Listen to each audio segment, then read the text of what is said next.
Hey everybody, it's Adam Tracy, and in the past I've sort of knocked the foundation or the involvement of foundation in crypto, mostly because it's not like a legal term of art. Like there's no real structure overwhelmingly like throughout the world, right? Like it's just what people call companies, right? But it's just a company. Maybe it's a not-for-profit, but it's really just like a corporation. And so like one of the exceptions, and obviously the most popular of any actual foundation structure, is in Panama. And you see it a lot in the context of like a DAO, right? And just as a general overview regarding the foundation, it's the benefits are that there's easy banking. It's very private in the sense that the government of Panama doesn't maintain beneficiary member records, and the governance is really malleable, like really flexible in the sense that you could have just like the founder, which is called the patron, manage it, or you can create a board of directors, or you can have it managed by all the members, right? And for the cost and setup, yeah, I mean, if that's what you wanted to do, it's great. And I think where I always take umbrage with it is, especially in the context of decentralized organizations, like what's the advantage, right? In the sense that you have a DAO, right? And I think we're past the point where you wouldn't want to have a corporate DAO, like an incorporated entity, whether it's in Wyoming or Marshall Islands or wherever exists, right? As opposed to just sort of these loose affiliations. But I see too many projects wanting to like back end, especially like token type projects where the foundation almost acts as like this treasury, right? And from the perspective of decentralization, it's really duplicative, right? Because you have this DAO, however it's formed, and the aim is decentralization in the sense that all the members participate to some degree, which obviously evolves over time as more members come into the DAO and become members. But then there's this predilection to take the treasury or like the reserve and place it in a foundation. Well, that to some extent destroys the argument or the concept of decentralization for the actual like DAO. Let's call it the operating entity, right? And you could do that. And then some projects you see, they say, well, we're going to make everybody a member of the DAO and also the foundation. Then it's just like duplicative, and you have like dual governance models and like, it doesn't make any sense, right?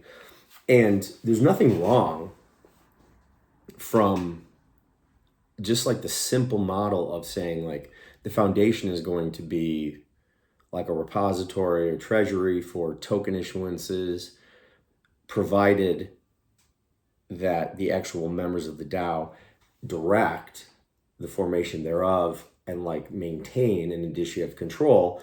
And you have like what I've called an administrative member, right? Like an administrative founder. You have one person. So, just for like a DAO LLC, right? It can't exist in like a vacuum. It can't be a headless horseman, right?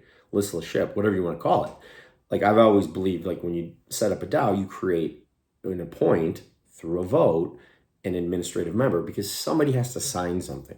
Let's say you need a fiat account. Who signs? Let's say you have to file your annual report. Who signs, right? Like you need that administrative member who may not have any additional control other than the fact that they're literally just the signatory, right? It could be anybody. And you just need that for administrative convenience.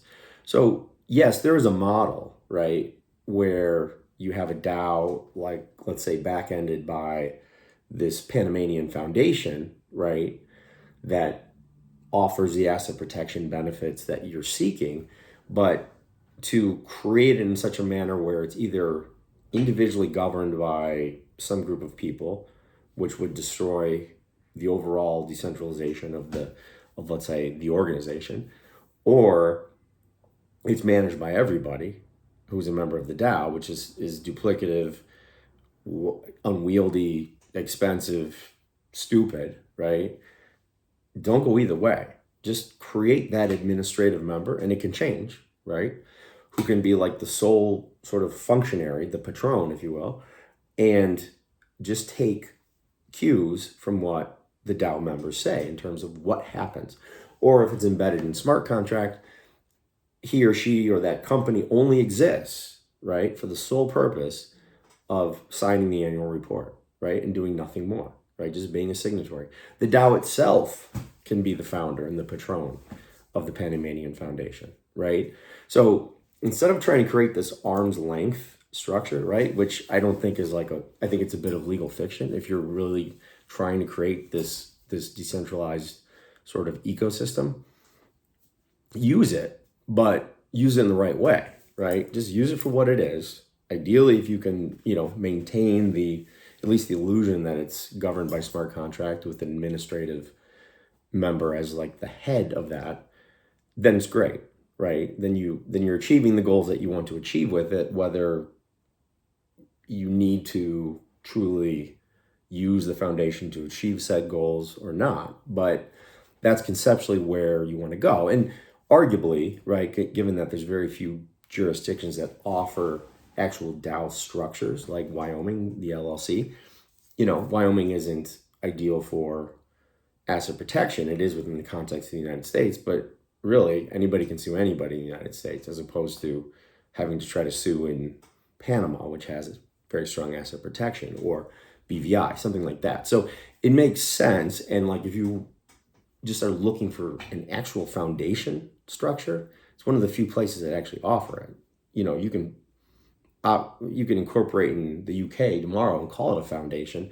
It doesn't mean it's the same as the actual foundation in Panama, right? So that's my thought on it, right? Like, you can definitely do it. I just think, in the context, especially in DeFi, you have to be very, very specific in how you use it, because it's either going to be a massive headache and you're not going to realize the benefits, or it's going to just undermine the actual objective of what you're trying to do in a decentralized environment. So in any event, you have any questions, reach out to me, Adam at Tracy, Tracy.io, and I'll talk to you next time. Cheers.